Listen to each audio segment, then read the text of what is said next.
Las opiniones y comentarios expresados en el siguiente espacio son exclusiva potestad de quienes lo emiten. Esta empresa televisora exime su responsabilidad o participación en los mismos.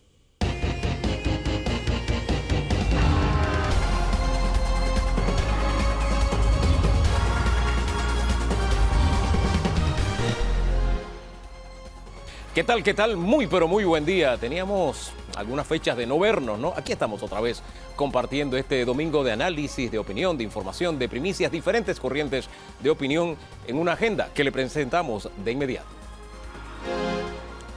Revocatoria de mandato, ¿hacia dónde va? ¿Es constitucional o no? Roberto Ruiz Díaz y César Ruilova nos acompañan para debatir este tema que ha acaparado la atención nacional.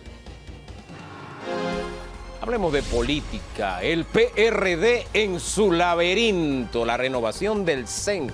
Vamos a hablar con quien ganó la casilla número 1 para el cargo de presidente, la doctora Rosario Turner. Está con nosotros. Oiga, usted se ha preguntado cómo va nuestro negocio. Sí, el negocio suyo y mío, el del canal. ¿Cómo va? Eso lo conversaremos con Ricaurte Vázquez, administrador del Canal de Panamá. La justicia y el país lo pondremos bajo la lupa de un ex magistrado. Harry Díaz, ustedes pendientes. Y cerramos nuevamente retomando la política, refrescando la pantalla con una persona que yo voy a entrevistar por primera vez, yo no sé, don Danilo, se llama María Vanessa Ford. Ella es hija de, ¿usted se acuerda? El ex vicepresidente Ford. La pregunta es, ¿hija de tigre sale rayada o no? ¿Ah? Eso lo sabremos en el último segmento de debate abierto el día de hoy. Don Danilo Toro, buen día. Buen día, ¿Qué le parece de la agenda? Bien, bien, bien. Ya del vicepresidente Ford habíamos visto a un hijo Sí. exponer asuntos políticos. Sí, exacto, sí. ¿Hija? Vamos a estrenarla en esta fecha. Pero bueno, pasando Semana Santa, pasamos también la página y entramos al periodo más áspero del año, porque son 9 meses de lluvia. El agotamiento social comienza a mostrar exposiciones de estar saturándose, las tensiones políticas comienzan a surgir, es decir, es el periodo de los dimes y diretes, por así decirlo. Uno de esos escenarios es la revocatoria de mandato, que se ha planificado por parte, bueno, el alcalde dice de un ciudadano que estaba interesado nada más en su revocatoria. Roberto Ruiz Díaz, él nos acompaña. Y también está César Ruilova, expresidente del Colegio Nacional de Abogados, porque él tiene una tesis distinta a de Ruiz Díaz y vamos a la confrontación de las ideas. ¿Le parece? Buenos días a los dos. Buenos días. Y bienvenidos. Usted dice que esta iniciativa del señor Roberto Ruiz Díaz es inconstitucional. Susténtela, por favor. Sí, buenos días, Hugo, Danilo y Roberto. Buenos días a todos los que nos escuchan la mañana de hoy. La Constitución Nacional, dentro de uno de sus valores, es convertirse en el plano arquitectónico del control del poder político. Y allí, bajo esa premisa, están establecidos las formas de los cargos públicos, las formas en los procedimientos por los que se generan los requisitos y las formas en que las personas quedan inhabilitadas o destituidas de estos cargos públicos. Siendo así, cuando hablamos del régimen municipal, entonces uno dice, ¿cuál es la figura del alcalde? ¿Dónde está establecida la figura del alcalde? Y hay una norma que es el artículo 241 de la Constitución Nacional y dice taxativamente, habrá en cada distrito un alcalde electo por votación popular directa por un periodo de 5 años. Es todo lo que dice. Es lo que dice respecto al tema del alcalde, pero uno dice, bueno, ahora ¿cómo uno puede deshacerse de la figura de un alcalde a medio camino? ¿Cuál es el mecanismo constitucional para destituir, para sustituir a un alcalde de distrito? Bueno, dice una norma que es el artículo 235 al respecto. Ningún servidor público municipal, dentro de eso al alcalde, podrá ser suspendido ni destituido por las autoridades administrativas nacionales. Artículo 235. ¿Qué quiere decir esto? Que ningún gobernador, ningún presidente de la República puede venir y con una resolución destituir un alcalde. Ni revocatoria de mandato cabe. Voy a eso. El único camino que existe es la posibilidad por vía de un proceso judicial, un proceso penal, que se sentencia a un alcalde, se condena a un alcalde y se inhabilite por el cargo público. No existe en la Constitución un mecanismo llamado revocatoria de mandato para alcalde. Y esto tiene una lógica respecto a otras posibilidades que tiene la Constitución respecto a los representantes de corregimiento, respecto a los diputados de libre postulación o postulados por partidos políticos. Allí sí opera la figura de la revocatoria de mandato. Es decir, no puedes por analogía o por extensión, por interpretación, asumir que tienes esa competencia. Yo no estoy en contra de los procesos democráticos para nada, no es la iniciativa. De eso hablamos más adelante. Perfecto. Vamos con la ingeniería legal, constitucional. Los argumentos que ha presentado, nos ha citado 3 artículos de la Constitución y me quedo con el 235. Ningún servidor público municipal podrá ser suspendido ni destituido por las autoridades administrativas nacionales. ¿En qué se sustenta? En la Constitución, su iniciativa. Bueno, mira, primero lo que se tiene que plantear aquí, y la gente lo tiene que conocer, que la figura de los alcaldes antes eran designados por el presidente de a dedo. Ajá. Con las reformas constitucionales se incluye la figura del alcalde como un funcionario electo por votación popular. Y en ese ímpetu de incluir esa figura, quedaron circunstancias que rodean a la figura del alcalde fuera de la normativa constitucional, como son, uno, los requisitos para ser alcalde. No Si aparece usted en la revisa Constitución. en la Constitución, no aparecen los requisitos para ser alcalde. Y usted bajo esa premisa puede decir, Fábrega no puede ser alcalde porque él es ingeniero. Y la Constitución no dice que los ingenieros pueden ser alcaldes. ¿Por qué? Porque no hay una norma. Entonces, ¿qué sucede? La Asamblea Legislativa, y hay que recordar que el capítulo que rige a los gobiernos locales tiene reserva de ley. ¿Qué es reserva de ley? Que se faculta al legislativo poder desarrollar las normas y al Tribunal Electoral, como el ente autorizado para interpretarla y aplicarla, a desarrollarla. ¿Qué hizo la Asamblea para llenar ese vacío entonces? Cuando se dio primero el tema de la inclusión de los requisitos para alcalde, que hay que recordarlo, incluso fue demandada en el año 98 por una persona diciendo que esos requisitos no podían ser igual a los representantes, sino que debería, como es una figura mayor, debería ser a los de los presidentes. La Corte declaró que no era inconstitucional esa norma que establecía que los requisitos eran los mismos. Y ahora aplica lo mismo que la revocatoria. Es la Asamblea Legislativa, en base a la facultad que tiene de la reserva de ley, quien nuevamente legisla y establece e incluye la revocatoria de mandato para los alcaldes. ¿Por qué usted dice que no? Incluso disculpe. el actual alcalde Sí. era diputado y él pasó esa norma que establece por medio del Código Electoral la revocatoria de los alcaldes. Luego de eso viene el Tribunal Electoral mediante el decreto 49 y regula el procedimiento como tal. Entonces hay una norma que está legalmente establecida. Hay una discusión sobre la constitucionalidad o no. Hay una demanda en la Corte. Ya el procurador de la Administración se pronunció diciendo que su posición, que aunque no es vinculante, es que no es inconstitucional. ¿Por qué? Porque se aplica el principio de remisión de normas, que cuando son acciones o situaciones parecidas en donde puedes remitir la norma a la aplicación igual. En este caso estamos hablando de un gobierno local, donde representantes y alcaldes están iguales. Oiga, vamos a no monopolizar las respuestas, vamos brevemente cada uno para que puedan compartir. Mientras contestaba el señor Ruiz Díaz, usted se la pasó diciendo que no con la cabeza. ¿Por qué? Debe ser, no sé, un tic, pero... y te cito normas, porque aquí hay que citar las normas y poder explicarle a la comunidad en un sentido muy sencillo de qué se trata esto del concepto de reserva de ley. La norma constitucional puede per se regular una figura, detallarla, regularla, procedimientos, requisitos, pero hay ocasiones que la propia norma constitucional decide remitirle al Parlamento la posibilidad de desarrollar el contenido de la materia, de la categoría. En este caso, si usted revisa el artículo 227 de la Constitución Nacional, cuando habla de la revocatoria de mandato de representantes de corregimiento, esa propia norma le remite al Parlamento la posibilidad de ¿qué cosa? De regular el desarrollo de los procedimientos de esa revocatoria de...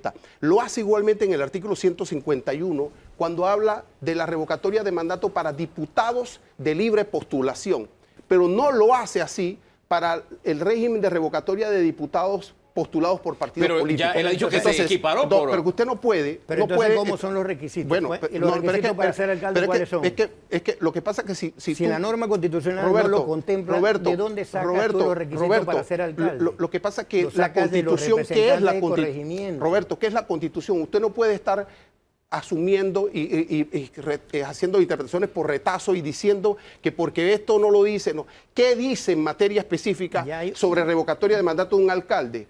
No lo dice, y ahí vamos a entrar al tema. Es por vía judicial que sea condenado, porque es una posibilidad real en la norma, o la presión política que haga que el alcalde renuncie, pero usted no puede ensayar, y usted no, porque el problema mío no es con la iniciativa popular, el problema mío es por los que tienen que cuidar la Constitución. El Parlamento no tiene potestad, ¿para qué cosa? Para generar una norma jurídica, legal, donde la Constitución no le dice, y mucho Pero menos aquí el dice, Tribunal el Electoral. artículo 227 que usted cita dice en Sí. su numeral 3, Sí. la revocatoria de mandato conforme a lo reglamenta la ley. ¿Quién hace la ley?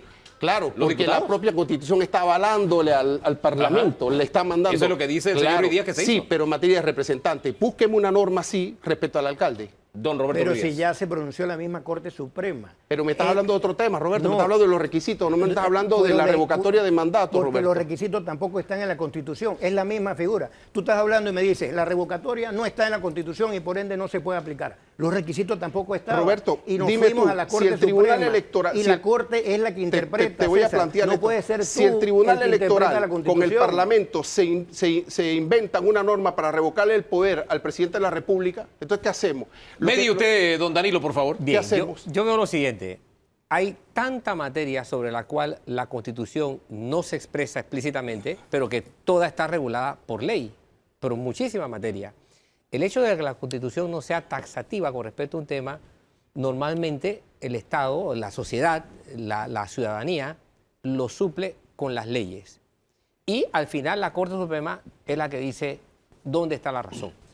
Esperaríamos que eso sucediera, pero hay un artículo que es la madre de la Constitución.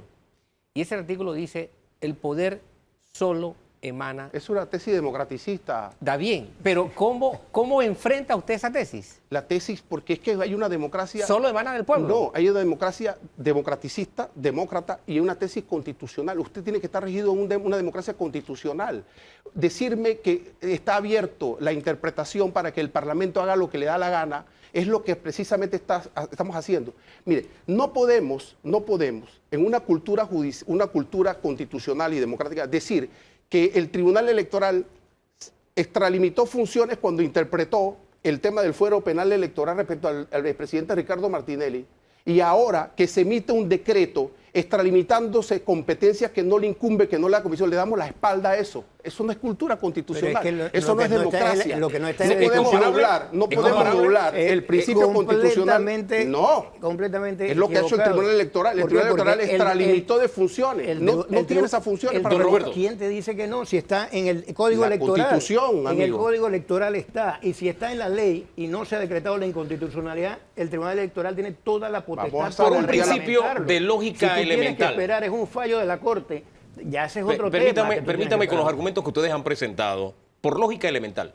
Si no hay requisitos para elegir alcalde en la Constitución, ¿cómo elegimos estos alcaldes? Pero si es que lea el artículo 245. Habrá 245. en cada distrito un alcalde electo por votación popular directa para un periodo Pero de no 5 establece años. ¿Cuáles son los requisitos para Pero ser si es que, alcalde? ¿quién?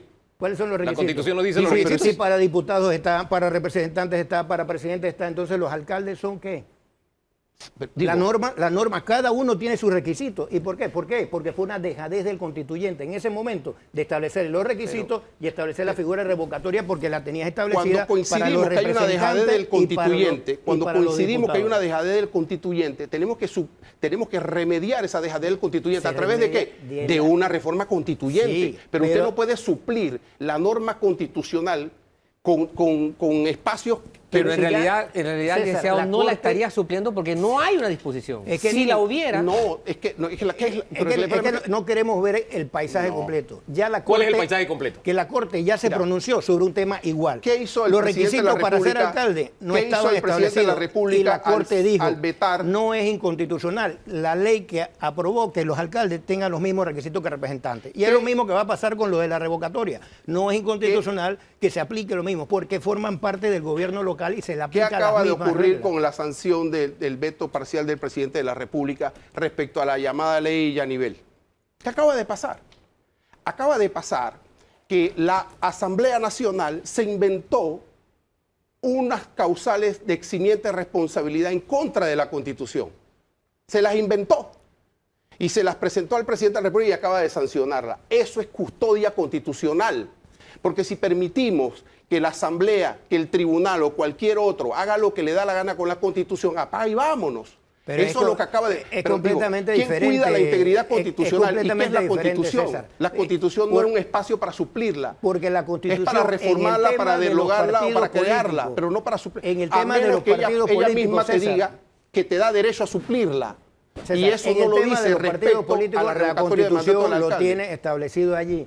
En el tema de los partidos políticos está definido claramente las competencias de los partidos Mira. políticos. Pero acá estás hablando de una figura que no existe. Lean el sobre artículo cuál- 488 del Código Aunque Electoral. no te guste, y se van a- César, no, la no es que no Corte me gusta. Suprema ya se pronunció. Ni No es usted que no me ni yo gusta, como Roberto, abogados no me podemos gusta. interpretar la Lo que norma. pasa es que yo no Nosotros puedo, no yo no puedo podemos definir defender los qué es o principios no es constitucionales inconstitucional. en un espacio y cuando se trata de otra... No, es que los principios son los principios. Vamos a y, hacer no un alto estoy- aquí. y no tengo nada que ver con el proceso que ustedes están adelantando. vamos a hacer no un es alto el tema aquí. aquí.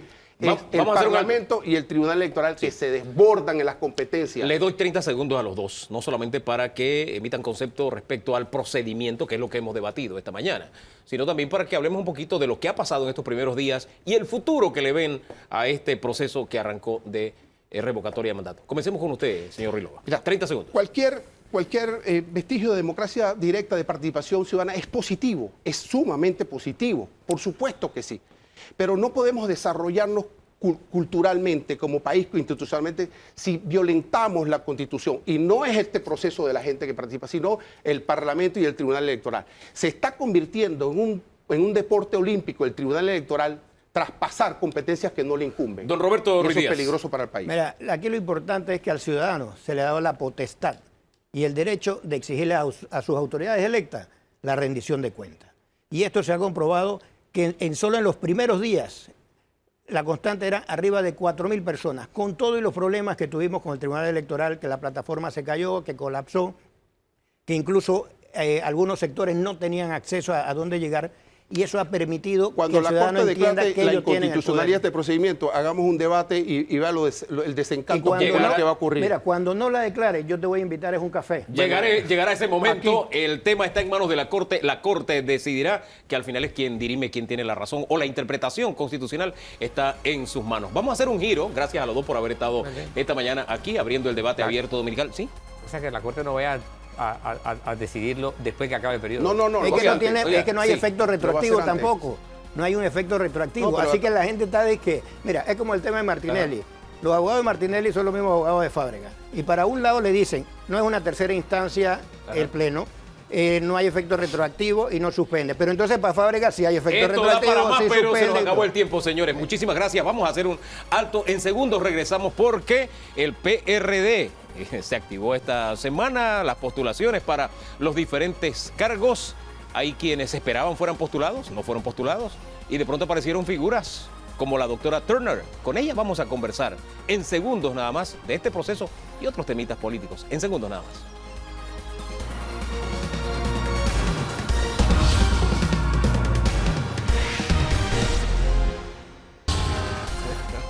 Hoy ya nos acordamos de don Hugo Chávez, cuando llegó a las Naciones Unidas, fue, ¿no? Así es. Que la sacó, ¿no?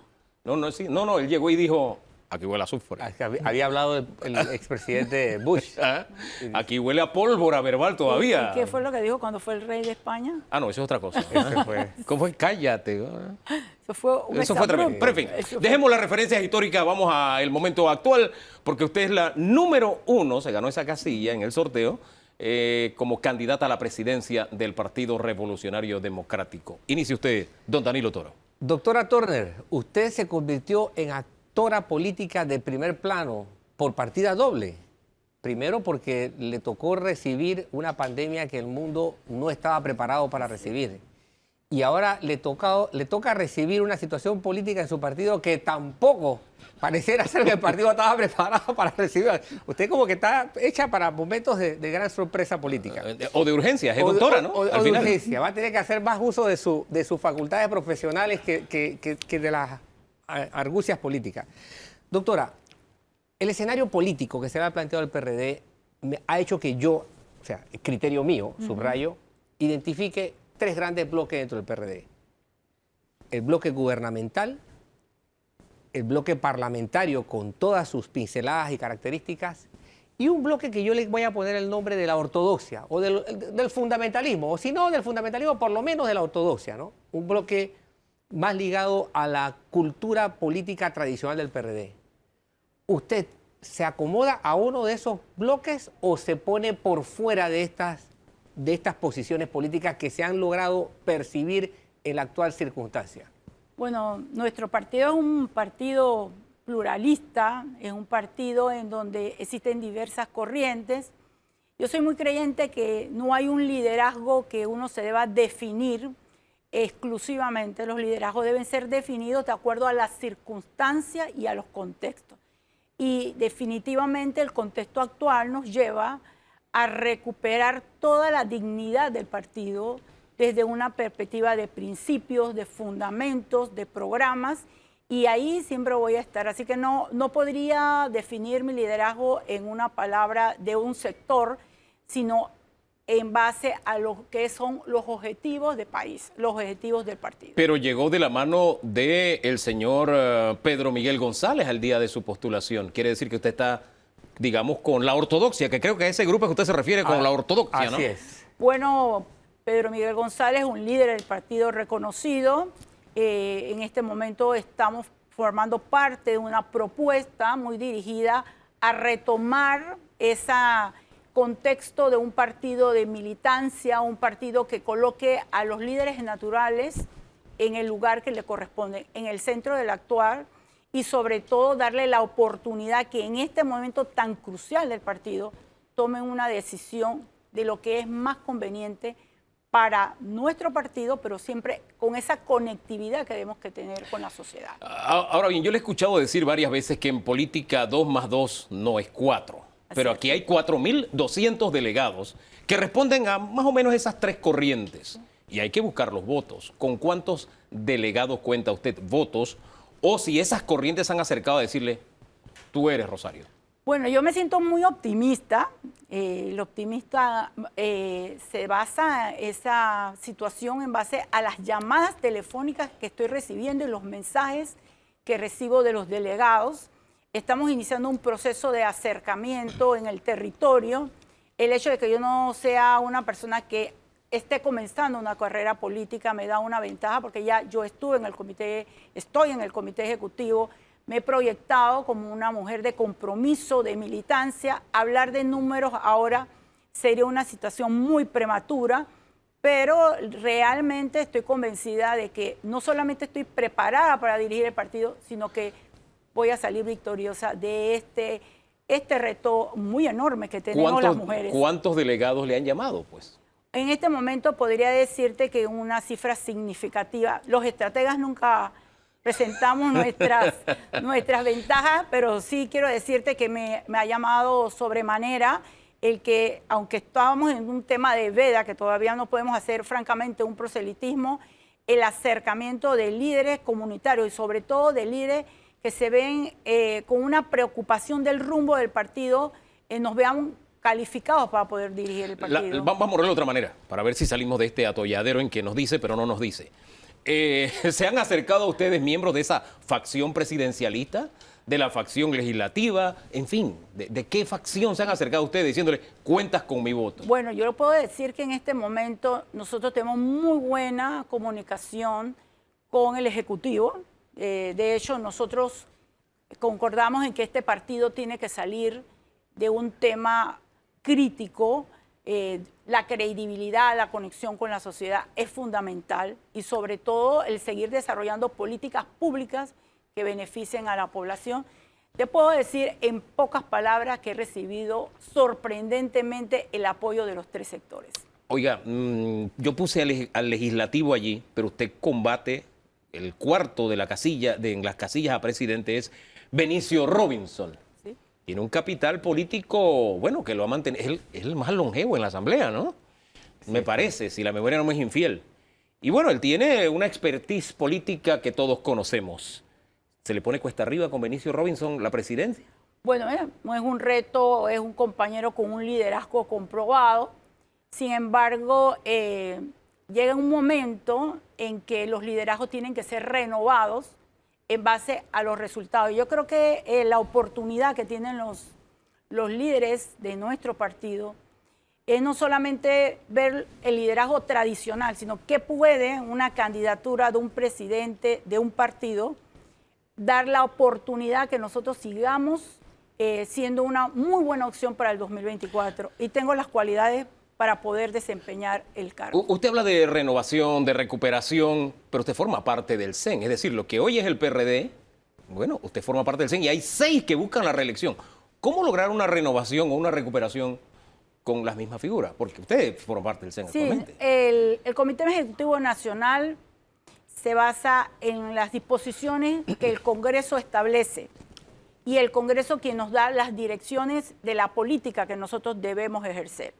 Y precisamente el Congreso debe revisar todas estas, el marco de actuación que debe tener el partido en concordancia a lo que aspira la sociedad de nosotros, a la dignidad del partido. Por lo tanto, no es una decisión solamente de mi persona, sino de todo este colegiado que es la máxima autoridad institucional. Don Danilo. Doctora, hay un par de temas que vale la pena revisarlo tanto para los que son del PRD como para los que no son del PRD. Sí. Al fin y al cabo, el PRD es una fuerza política que aspira a gobernar el país con gente que no necesariamente sea del PRD. La pregunta es esta. Cuando el PRD se funda con una característica muy particular. El PRD luce como un frente de masas. Hay frente, y activos muy por cierto, había frente de profesionales muy activo, frente de empresarios, frente de mujeres, frente de juventud, muy beligerante. Hoy día el perfil del PRD es totalmente otro, es un partido de varones. Y cuando digo varones no me refiero, no es un término sexista, sino es el concepto de la aristocracia, ¿no? de potentados, de duques, de condes. Varones se le dice mucho en política, en donde los cacicazgos... Varones con B, dice con usted, B, exactamente. para dejarlo más claro. Exacto. Se llaman los varones del partido. Tienen estos liderazgos de caciques. ¿Cuál es el PRD que usted concibe presidir? ¿El de frente de masas o el de cacicazgos o de varones? Nosotros consideramos que el partido tiene que ser renovado, como bien lo he planteado, en que todos los frentes de masa tienen que tener una participación activa. De repente, con el tiempo, hemos ido abandonando las mejores prácticas del partido. Y no quiere decir que el actuar debe mantenerse en ese contexto.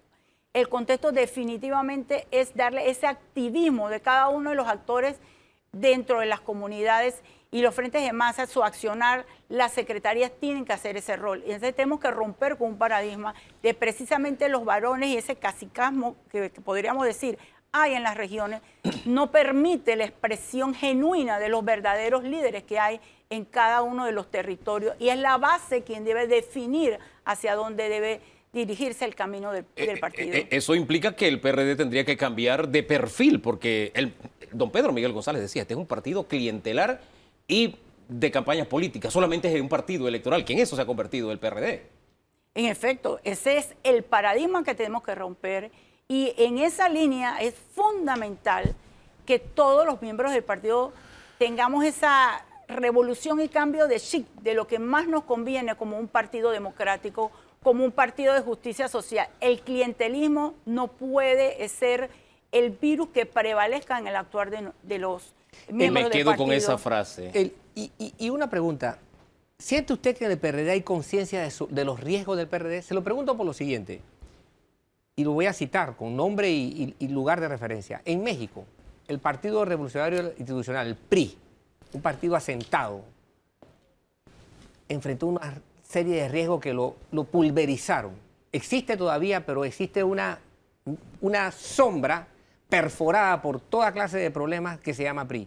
¿Siente el PRD que está ante ese riesgo o no? ¿O siente que su salud es No, perfecta? definitivamente nosotros vemos que el partido se siente fuerte, esa participación del 50% en las recientes elecciones que se hicieron de delegado, que tengo que señalar que algunos dirigentes históricos no salieron como delegados, entonces lo que implica que si hay en la conciencia de muchos de los que están en las dirigentes de base la necesidad del cambio, pero ahora esa percepción tiene que verse materializada en una toma de conciencia en la decisión del voto que se requiere para cambiar el rumbo, y un rumbo que tiene que ir en conducción y en una comunicación muy estrecha y asertiva con el gobierno.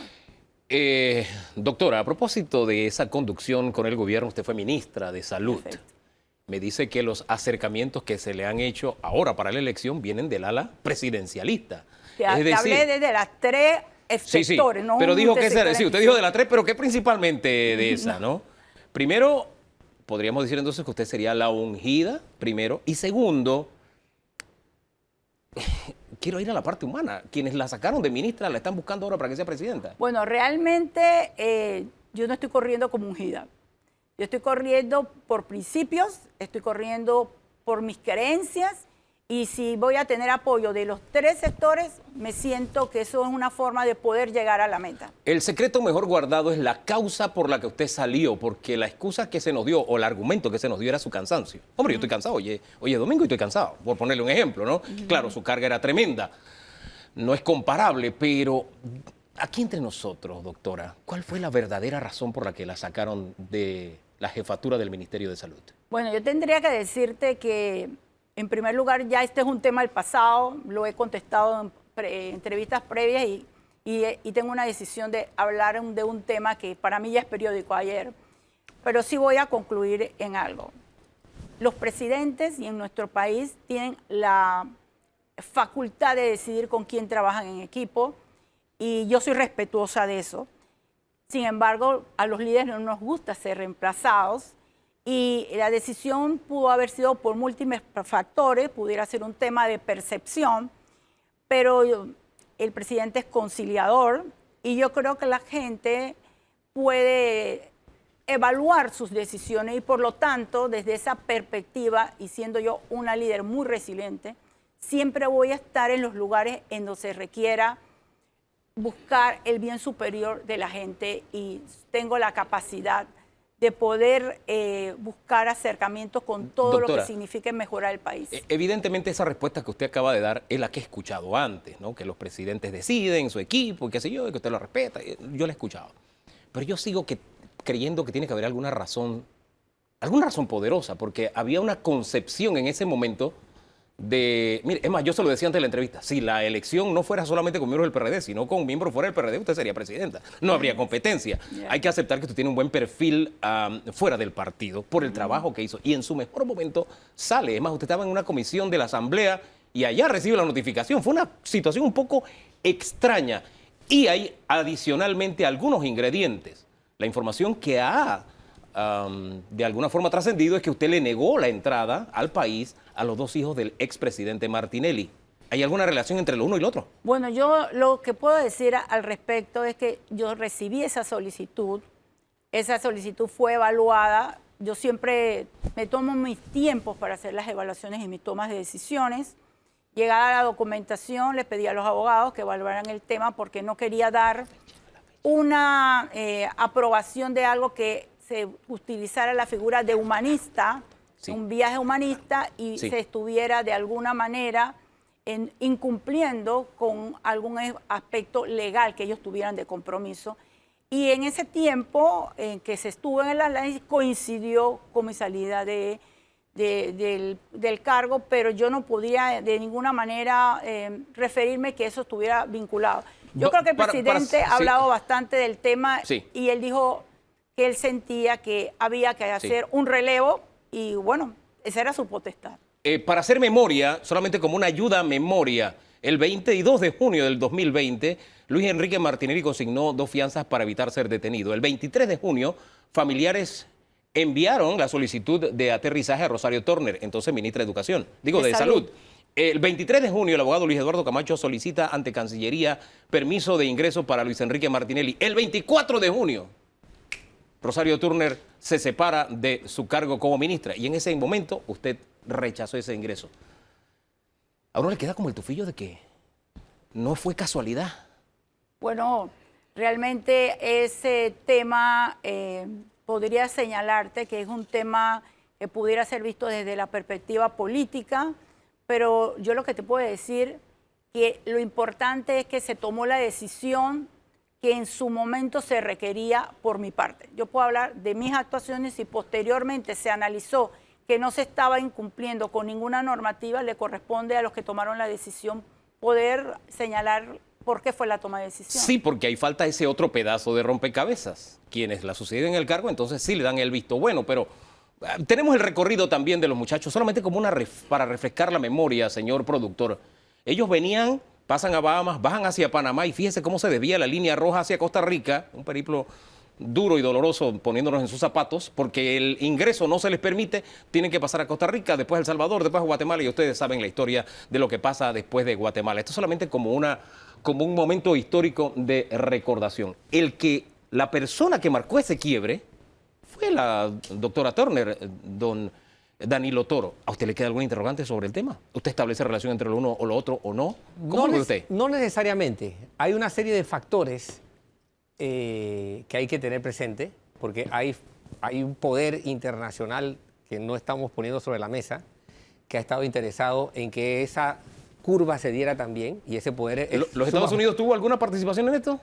Bueno, yo no tuve ninguna comunicación con los Estados Unidos, pero sí hice consultas de que sí habían algunas deberes que ellos debían cumplir o algunos requisitos, y esperé que llegara esa información y en su momento no llegó, pero igualmente había para mí muchas interrogantes, y yo creo que los verdaderos líderes y gerentes, la toma de decisión tiene que tener una racionalidad, y para mí no había ninguna urgencia en ese momento de tomar la decisión. Aparte, ninguna otra persona, o sea, tenían que pasar por sus manos para ingresar. Recordemos que el país estaba en un momento de pandemia con las fronteras cerradas, por decirlo de alguna forma. Ahora, la consulta que usted hizo, ¿se la hizo a la embajada? ¿A quién se la hizo? Bueno, nosotros hicimos a nuestros abogados del ministerio, también hicimos una consulta de Relaciones Exteriores para el Ministerio de Relaciones, para tener más argumentación, porque el servidor público tiene que hacer lo que la ley le permite. Ahora, usted tomó la decisión sin que le llegara la respuesta.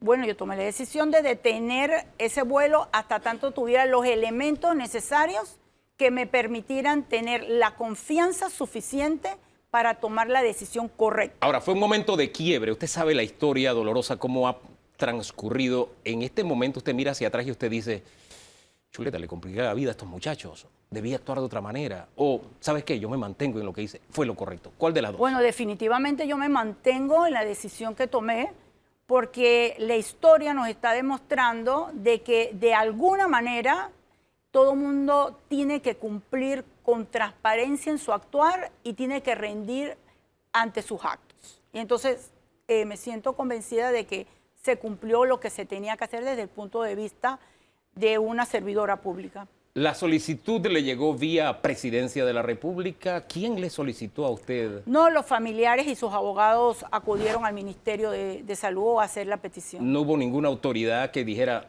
Rosario, fírmale la entrada? No, no hubo ninguna, definitivamente no hubo ningún acercamiento para hacer un lobby sobre el tema. ¿Presión? Ninguna presión, bueno, tan impresión que no tomé la decisión. Doctora, es que hay gente que toma decisiones a pesar de la presión. ¿Ah? Eso es importante, gente valiente. Pero en fin, doctora, muchísimas gracias. Me acerca un poquito más a la verdad. Como usted decía, es un tema del pasado. Pero quedan como, no sé, vacíos para completar el rompecabezas. ¿Nos queda un poquito más claro? Yo creo que los abogados de los jóvenes Martinelli en sus alegatos van a tener que aclarar muchas cosas y la defensa ante los Estados Unidos, y habrá información que ahí saldrá y que aclarará un poco el panorama, que definitivamente yo no tengo esos elementos de juicio para aventurarme a hablar de un tema que no es de mi competencia desde el punto de vista podríamos decir en ese momento como servidora pública, ahora como política, considero que la transparencia es fundamental en la gestión pública y sobre todo en el actuar de todos los ciudadanos, y que los políticos tenemos el deber de rescatar el debido actuar en el lugar en que nos encontremos. Doctora, ¿quién es el candidato a vencer? Vuelvo al PRD en su carrera por la presidencia. ¿Cuál de los tres es el candidato a vencer? Si me está hablando del cargo de presidenta, definitivamente es el Benicio Robinson, definitivamente, y él ha sido un presidente histórico, ha aportado al partido, también tiene debilidades en la forma en que ha gestionado. ¿Cuáles son sus debilidades? Bueno, yo te diría que el tema de identificarse mayormente con el sector más hacia la asamblea, porque nosotros pensamos que si bien es cierto, ha trabajado mucho en el tema comunitario, en este momento su propuesta es una propuesta mucho más enfocada a un grupo de la sociedad que representa el partido, pero al ser un partido pluralista, nosotros debemos buscar la forma de que todos estén representados en cualquier junta directiva de un partido. Don Danilo hace rato me está pidiendo la palabra, pero no se la voy a dar todavía, porque hace un rato usted dijo, me han llamado de las tres corrientes, del presidencialismo, de los ortodoxos, y la otra corriente, claro, que es de la de Benicio Robinson. O sea, gente de Benicio la ha llamado. No, cuando me refería a de las tres corrientes, me estoy refiriendo a que sí hay algunos diputados, porque hay todo tipo de personas con su propio pensamiento y su actuar, que ven bien mi propuesta. ¿Cuenta con apoyo de diputados? Yo creo que sí, muy seguramente eso se va a dar. Y yo me siento que nosotros tenemos que estar abiertos a cualquier propuesta que sea enfocada a la renovación del partido, a la búsqueda de la dignidad que debe tener un partido y sobre todo el que de alguna manera nosotros asumamos el rol como partido y como gobierno conduciendo este país hacia la necesidad de un mayor bienestar. Le suelto el violín. No, lo que pasa es que... Hace rato me lo estaba pidiendo. Dele, lo que dele. pasa Aproveche, es que dele. mientras tú Que me tiene preguntabas, loco Hugo, acá el productor. mientras tú preguntabas, Hugo, sucede que la doctora en 3 ocasiones utilizó la palabra transparencia para referirse a su conducta como funcionaria. ¿Pueden los perredistas y los no perredistas esperar que esa sea una nota distintiva de su comportamiento, de su conducta como presidenta del partido más grande de este país? Mira, yo te quiero decir que el partido, a pesar que afuera puede haber una percepción negativa, precisamente el Comité Ejecutivo Nacional actual ha cumplido con todas las prerrogativas en tema de manejo de las finanzas del partido que ha indicado el Tribunal Electoral. De hecho, los gastos nuestros están en la página web. O sea, eso demuestra que todo el colegiado estamos en esa dirección. Definitivamente, en todos los ámbitos que yo he actuado, siempre, y a mí misma me exijo rendición de cuentas. Así que ese va a ser el camino que vamos a promover y que espero contar con la próxima Junta Directiva para cumplir con este propósito fundamental que deben tener los partidos políticos. Aquí entre nosotros, me va a matar el productor, pero aquí entre nosotros, si las elecciones generales fueran hoy, ¿el PRD ganaría las elecciones? ¿Las podrá ganar en el 2024? Son 2 escenarios. ¿Hoy ganaría? ¿En el 2024 podrá ganar? Bueno, si tú me dices a mí que en este momento la población valora todo el reto que tuvimos con el manejo del COVID, el poder lograr que nosotros mantengamos una reducción de la pobreza, a pesar que otros países no han logrado, tenemos muy buenas expectativas que tenemos que reforzarlas, que hay que hacer un giro de timón. ¿Hoy ganaría o perdería las elecciones el PRD? Es la pregunta. Bueno, yo le diría que tenemos muy buenas opciones. ¿Y en el 24? Tendremos mejores opciones con todos los cambios y transformaciones que nosotros tenemos como propuesta para llevar a cabo. Quiero preguntarle más cuáles serían esos cambios, etcétera, etcétera, pero hace rato el productor me dijo, se te acabó el tiempo y realmente se acabó. Qué gusto haber conversado con usted, doctora. Gracias. Nosotros vamos a hacer una pausa, en segundos regresamos porque esta pregunta nos la hacemos siempre. ¿Cómo va nuestro negocio? Sí, su negocio y el mío, el negocio del Canal de Panamá. Vamos a hablar con quien está a cargo de ese nuestro negocio, don Ricardo Vázquez, en segundos nada más, aquí en Debate Abierto.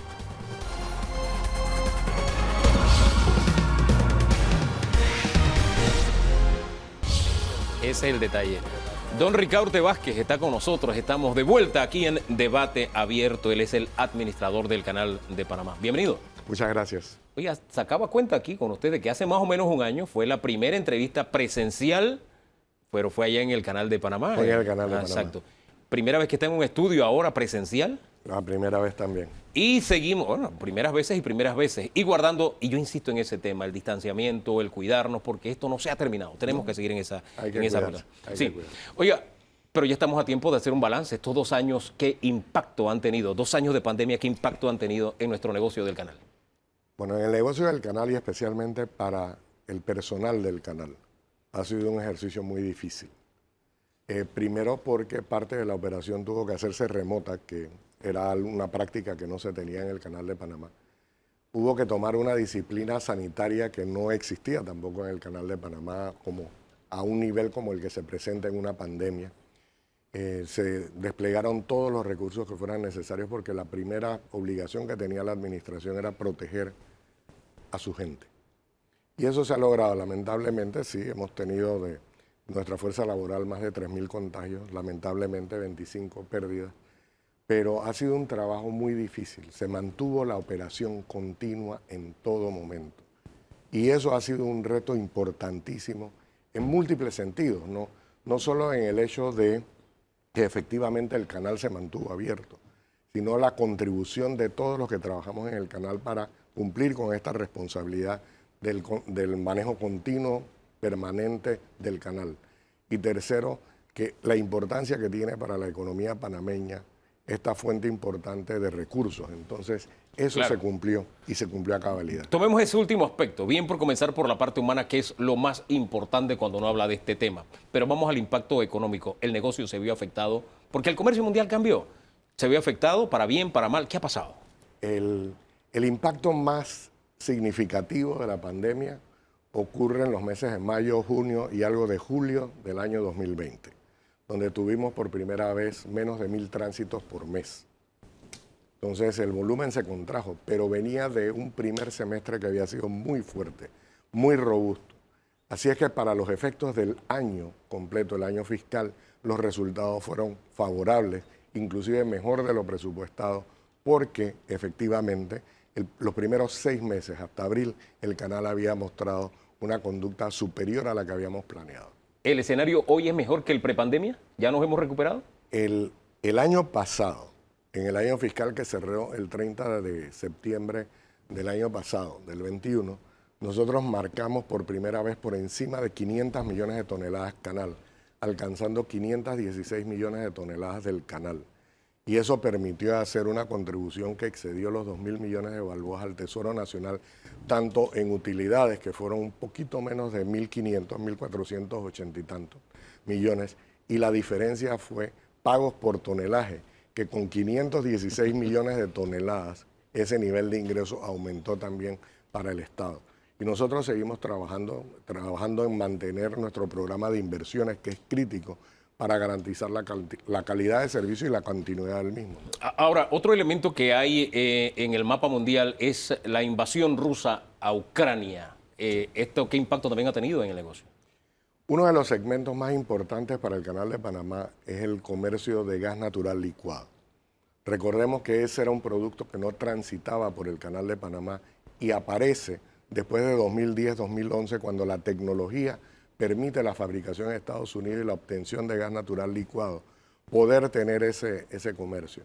Ese es un comercio nuevo, reciente, y que representa un elemento importante dentro de la cartera de clientes del canal. Este año, a raíz de la situación de Rusia y Ucrania, efectivamente, mucho del tráfico que venía de gas natural procedente de Estados Unidos a Asia se ha desviado para ir de Estados Unidos a Europa. En los 4 primeros meses eso ha representado aproximadamente 80 millones de balboas menos en ingresos en ese rubro. Afortunadamente lo hemos compensado con tráfico de otro tipo y de otra naturaleza para poder mantener el nivel de tránsitos en lo que teníamos planeado dentro de nuestro programa. Don Danilo Toro. Señor administrador, hay 3 temas que quiero tratar de ponerlos en perspectiva. Voy a comenzar con el de la materia prima del canal. Agua. Agua. Ha habido un hilo conductor desde que apareció su nombre y usted comenzó a hablar sobre el canal, siempre comenzó con la premisa agua.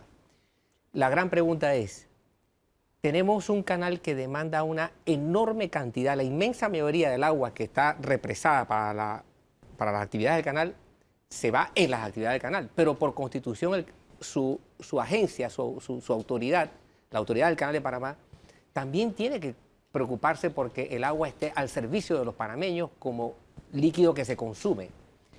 ¿Compiten estas? ¿Hay riesgo de que estemos entrando en una etapa de competencia entre agua para el negocio, agua para el consumo? Podríamos llegar a eso, no necesariamente de inmediato, pero eventualmente podemos llegar a eso. ¿Eventualmente sería cuándo, disculpe? ¿En las condiciones actuales? Podría tomar 12, 15 años, posiblemente el 2040, pero cada vez que yo toco este tema trato de hacer una analogía con algo que es más de la vida diaria. 18 o 20 años comienzas a fumar y tienes la advertencia en el paquete de cigarrillos que te puedes enfermar. Y te lo dicen, y pasas y llegas y cumples los 30, 35. Cuando llegas a los 50 y tienes una condición terminal pulmonar, ya es muy tarde. Lo mismo va a suceder aquí. Si nosotros no le salimos al paso a este tema, lo rápido y lo enfrentamos, eventualmente vamos a poder llegar a un conflicto entre consumo humano y tránsito de buques. Así es que la estrategia del Canal de Panamá está orientada y enfocada principalmente a poder maximizar el uso y la eficiencia de agua. Y el punto más crítico, que es lo que no reparamos, de todas las rutas marítimas globales que hay, la única que usa agua dulce es el Canal de Dependemos del régimen de lluvias, de la conservación, tenemos un fenómeno mundial de calentamiento que opera en nuestra contra. Todos esos elementos están operando en contra. Pero la desventaja mayor es agua dulce, porque si trataras de construir el canal hoy, posiblemente no lo construirías porque las condiciones ambientales y la carestía de agua dulce no le darían la prioridad al tráfico de naves existiendo otras rutas. Si nosotros le ponemos el valor del agua al precio del servicio del canal, podemos arriesgar a sacar al canal de competencia. Así que es un balance extraordinariamente delicado y un reto que estamos viendo desde temprano. Y es cierto, la mayor preocupación de la entidad en este momento, efectivamente, es el tema de suministro y confiabilidad de agua dulce para la operación y para el consumo humano, porque ese va a crecer. Y mucha de la población de la República de Panamá está concentrada justamente alrededor del Canal de Panamá. Y eso hay que atenderlo. Y eso es un tema nacional. Eso trasciende. Nosotros vamos a aportar el conocimiento, la investigación, la ingeniería, pero es un tema nacional que hay que verlo como tal y que no se repara en el hecho cada vez que llueve y se inunda la ciudad. Entonces la gente dice, ¿cómo es que el canal dice que falta agua? Entonces, esa realidad es muy difícil de capturarla en la vida diaria, ¿no? Esto nos lleva al segundo tema, al de los rendimientos del canal, porque recientemente pues, usted se ha estado refiriendo a una nueva tarifa Sí. de la que el canal está haciendo uso, ha echado mano últimamente. Esta tarifa involucra algunos componentes y que tiene que ver precisamente con el agua. Sí. ¿Qué implica el hecho de que Panamá ahora esté cobrando precisamente por agua? Esa es otra señal de alerta, porque antes esto ni siquiera estaba en el tablero de atención ni de la autoridad del canal ni del Estado panameño. Hombre, ni del mundo, ahora cotiza en la bolsa. Han sucedido dos cosas desde el 20, cuando se puso el cargo por agua dulce. 3 elementos había allí. Primero, establecer un precio dinámico por primera vez y utilizando un elemento neutral, lluvia. No lo controla el canal, no lo controla el naviero. Ambos tomamos lo que cae. Entonces vamos a establecer un precio sobre la base de la precipitación. Quejas por lo abrupto, sí, definitivamente. Pero era la única forma de corregir la demanda del canal en un momento donde teníamos la sequía más severa en 70 años. Entonces, a través del mecanismo de precios, teníamos que lograr haber una corrección en el tráfico que estaba transitando por el canal. Después apareció COVID y los resultados que describí al principio. Así es que eso nos dio por lo menos un puente para transitar. Pero le dio una señal al mercado que el agua tiene un valor reconocible. 7, 8 meses más tarde, la Bolsa de Valores establece un precio por agua.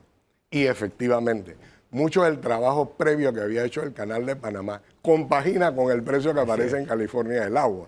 Entonces, algo debemos estar haciendo que es consistente tanto allá como acá. Y manifiesta, y por eso digo, si uno tuviera que construir el canal ahora y decir que le va a poner ese precio al agua, ¿se podría construir?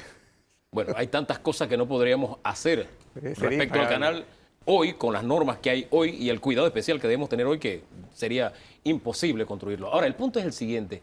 A propósito de peajes, me acuerdo que usted dio también en debate abierto la primicia de que venía la revisión del peaje, eso fue hace más o menos un año. Y ha hablado un poquito de la situación mundial, nueva estructura de peaje, el impacto que ha tenido. Y yo tengo una idea loca que no sé si realmente esto cabe o no, y se la dejo allí. No se vaya a reír. Pero todos enfrentamos la crisis del petróleo y los derivados que se están consumiendo en Panamá. Y como usted dice, por aquí pasa gas licuado, yo no sé cuántos petroleros pasan, yo no tengo idea, eso lo sabe usted. Y yo siempre he dicho, oye, ¿por qué no guardamos pan pa' mayo? De la siguiente forma. Cobrémosles a toda esa gente que pasa petróleo por Panamá la esquinita de un centavo, la fracción de un centavo, y llegamos a un fideicomiso. Para cuando venga una crisis de petróleo, que nos viene cada cierto tiempo, tengamos algo para que no se golpee la economía nacional. ¿Una locura así es posible o no? Nosotros producimos el recurso, pero no administramos el destino final. No, por eso le digo, crear que sea algo especial para eso. ¿Se podría? ¿Encaja dentro de la estructura? ¿Es una locura? No dentro del régimen jurídico que tiene el Canal de Panamá. Eso es una decisión de Estado. Nosotros podemos producir el recurso, podemos crear la tarifa, pero es una definición en una arena distinta a la nuestra la que decide si eso efectivamente puede aplicarse. Hay economías que trabajan, especialmente las que tienen materias primas, que generan una reserva cuando los precios de materias primas pasan de cierto precio. Entonces toman una cantidad importante de ese exceso de precio y lo guardan. Entonces cuando el precio de la materia prima queda por debajo, para poder seguir sosteniendo la actividad económica, entonces echan mano de esa reserva. Obviamente los noruegos son los que mejor hacen eso. Y ellos tienen un fondo y se aplica para muchas cosas. Se aplica para el sistema de pensiones, se aplica para elementos externos que afectan la economía. Crisis, claro. Entonces, ahorrar es un elemento importante. Y si uno educa a los hijos y le dice, el primer gasto que tú tienes que tener en tu presupuesto es cuánto vas a ahorrar. Y lo haces como algo fijo. A la larga tienes un mejor resultado. Me deja una esperanza porque no es una locura, pero no está en manos del canal. Ustedes pueden producir el recurso, la estrategia, la política la tiene que hacer el gobierno nacional. Don Danilo. El canal es una empresa, es una infraestructura que produce ciertos rendimientos, cierto dinero, cerca de unos 4.000 millones de dólares le ingresan actualmente. Y se ha planteado de aquí al 2030 invertir 2.400 millones de dólares en algo que se llama neutralidad de carbono. ¿Por qué esto y qué retribución tiene para el país invertir esta cantidad de dinero en políticas que atienden este asunto? El número es un poquito más pequeño que eso. Ahí estás combinando la cantidad de inversión que vamos a tener que hacer en agua más... Bueno, es neutralidad de carbono, exacto. Pero me llamó la atención, exacto, en todo lo que es ambiente. Exacto. Pero ¿por qué le han dado tanta carga de importancia al concepto de neutralidad de carbono? Y es más, utilizarlo como un criterio de atracción y selección de la clientela. Porque al final eso ha sido. No queremos que venga todo el mundo aquí, sino que venga la gente que cumpla con ciertas cosas. ¿Por qué este criterio nuevo? Varias razones para ello. Es decir, uno en el canal y en cualquier negocio genera valor agregado al cliente y uno captura parte de ese valor agregado. Entonces, ¿qué está ocurriendo? Hay una conciencia ambiental mucho más fuerte hoy que hace 50 años. Inclusive el consumidor final está mucho más preocupado de la huella de carbono del producto que adquiero como un criterio para poder comprar un producto inclusive más caro. Estoy dispuesto a pagar un precio mayor por una computadora que vino en una ruta más verde que aquella computadora que se fabricó con explotación infantil, con toda una serie de criterios sociales. Entonces, La Organización Marítima Internacional tiene como meta para el 2050 que haya 0 emisiones de carbono en los barcos. Entonces, ¿qué es lo que dijimos nosotros? ¿Qué otro criterio podemos utilizar para establecer precios en el canal? Nosotros le ahorramos el año pasado 16 mil millones de toneladas métricas de emisiones de carbono al mundo, porque la ruta es más corta. Pero eso ya está. El tema es cómo definimos el próximo buque que queremos que transite por el canal. Y el buque que debe transitar por el canal, además de la eslora, la manga y el calado, tiene que ser neutral en carbono en la medida de lo posible. Vamos a favorecer el buque que usa combustibles que tienen menos emisiones. Entonces, ¿qué haces? La estructura de precios, en ese último eslabón que es dinámico, dice, el barco que más emite tiene un sobreprecio adicional. El barco que menos emite tiene un sobreprecio inferior o no tiene ninguno. ¿Qué hace eso? Para pasar por el Canal de Panamá, trae por favor el buque más limpio. Porque al final, las emisiones de carbono que le ahorramos al mundo se respiran en Panamá y nosotros tenemos que cobrar por eso. Como cobramos con el agua, también vamos a cobrar por el aire. Es decir, ese elemento ambiental tiene un precio y es por eso que las inversiones relacionadas con ambiente son tan críticas, porque hay que recuperarlas y tenemos la capacidad de diseñar precios específicos que la industria ha reconocido para poder capturar parte de ese beneficio. Hombre, el mensaje es doble, primero porque estamos cuidando nuestra casa, que es el planeta, y segundo, el mensaje de lo que hablábamos al principio. Tenemos un canal que funciona con agua dulce y depende de cómo manejemos el medio ambiente. Yo quisiera ir a otro tema porque hay un plan de gestión laboral que ha creado alguna especie de nerviosismo en algunos sectores. Sí. Este plan de gestión laboral para algunos lo que busca es disminuir la fuerza laboral en el Canal de Panamá. ¿Es así o no? No. El propósito del plan de gestión laboral es normalizar las vacantes existentes en el canal. Ese es el primero. Cuando aprobamos el presupuesto en la Asamblea, la pregunta fue, ¿qué pasa con los temporales? Entonces, el régimen del Canal de Panamá tiene una mecánica para poder hacer los nombramientos en los puestos permanentes. La tarea que nos hemos impuesto es normalicemos las posiciones vacantes y abramos a concursos de acuerdo a las reglas internas. Cierto, los representantes sindicales pidieron cuál era la línea base, cuántos puestos permanentes tiene la organización. Y se les compartió el número de puestos permanentes a los cuales aspira la organización. Eso incluye las personas que se jubilan, las vacantes, posiciones que no se van a llenar, porque es posible que no se llenen ciertas y no se reemplacen ciertas posiciones. Pero ese no es el afán primordial. El afán primordial es normalizar los puestos de trabajo y asignárselos a las personas que los están desempeñando de acuerdo al sistema de mérito que nosotros tenemos y las reglas de nombramiento que tenemos. Y lo tenemos que hacer transparente. Para hacer un nombramiento en un puesto, en algunos casos toma entre 3 semanas y 4. Mientras lo anuncia, mientras participa el concursante, se hace la evaluación y finalmente se designa. Hay cadenas de relevos en el canal donde uno está reemplazando interinamente al otro, que son de 6, 7, 8. Eso significa que esas cadenas van a tomar 6, 7, 8 meses en llenarse para poder cumplir todos estos procesos. ¿Es un proceso de reducción de fuerza? No. El Canal de Panamá, a lo largo de su trayectoria, hizo pico y llegó a 10.000 personas cuando estábamos en ampliación. Pero ese era un proyecto específico que tenía principio y fin. Nosotros ahora tenemos la operación del Canal de Panamá con esa nueva esclusa y las esclusas anteriores, con unos niveles de tránsito que son similares a los históricos. Y tenemos que acomodar el pie de fuerza de tal manera que las personas tengan certeza laboral, tengan sus puestos, cumplan con sus responsabilidades y sí va a haber una cantidad de personas temporales siempre.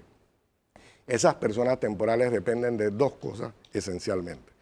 Dependen de cuántos proyectos vamos a hacer y los proyectos son contratos de tiempo definido. Y lo segundo es dependiendo de la demanda. En los momentos en que nosotros tenemos más demanda, traemos fuerza temporal para poder acometer la demanda. Cuando eso desaparece, entonces tenemos que normalizarlo. En este cambio de proceso que disminuye la población, digamos, temporal y disminuye también el tiempo para que la gente pueda tener su permanencia. Si tomamos en cuenta esos dos factores, ¿qué fuerza laboral tendría al final de este proceso el Canal de Panamá? Depende. Como dije, el Canal de Panamá tiene un pie de fuerza normal de aproximadamente 8.400. Eso es desde que transfirió a la República de Panamá. Aumentó durante el periodo de la construcción del tercer juego de esclusa. A 10.000. Y posiblemente, pero ese es el pie de fuerza, no las posiciones. Okay. Las posiciones subieron a más de 9.000. Uh-huh. Y por eso quedó en el ambiente el tema de que somos 10.000. Claro. No somos 10.000, somos menos de 9.000. Ese es el pie de fuerza actual. Entonces, no es un tema que tiene como propósito reducir.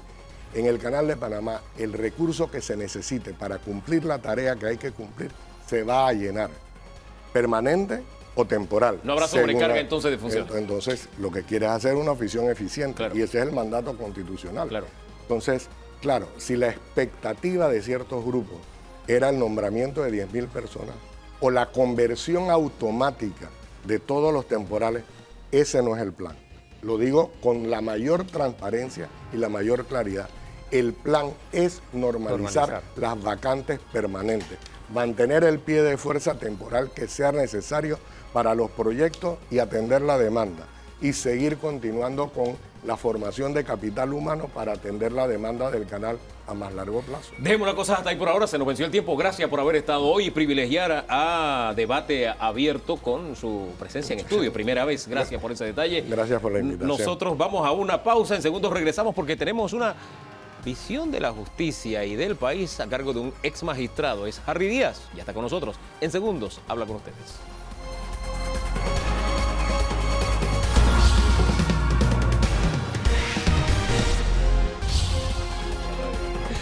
Harry Díaz es ex magistrado de la Corte Suprema de Justicia. Nos acompaña esta mañana, don Harry, gracias. Muchas gracias por la invitación, don Danilo, don Hugo. Buenos días. Su visita coincide con el inicio de convocatoria de llamado al sucesor del señor José Ayu Prado como magistrado de la Corte. Él sale de la Corte en diciembre de este año. Así es, gracias a Dios. ¿Por qué dice gracias a Dios? Él encabezaba en lo que yo siempre he denominado el lado oscuro de la fuerza. Él, Fábregas, Sedalice Russo y a veces con De León. Así que era imposible hacer mejoras en la administración de justicia o reformar el Código Procesal Penal o hacer verdadera administración si estos señores controlaban antojo, porque eran 5 de 9, ¿no? Pero si sacamos la cuenta, todavía queda un remanente de lo que usted llama el lado oscuro de la fuerza. Ah, sí, claro, todavía queda Russo, Sedalice y el propio Ayu, ¿no? Pero ya son 3, ya no son ellos mayoría.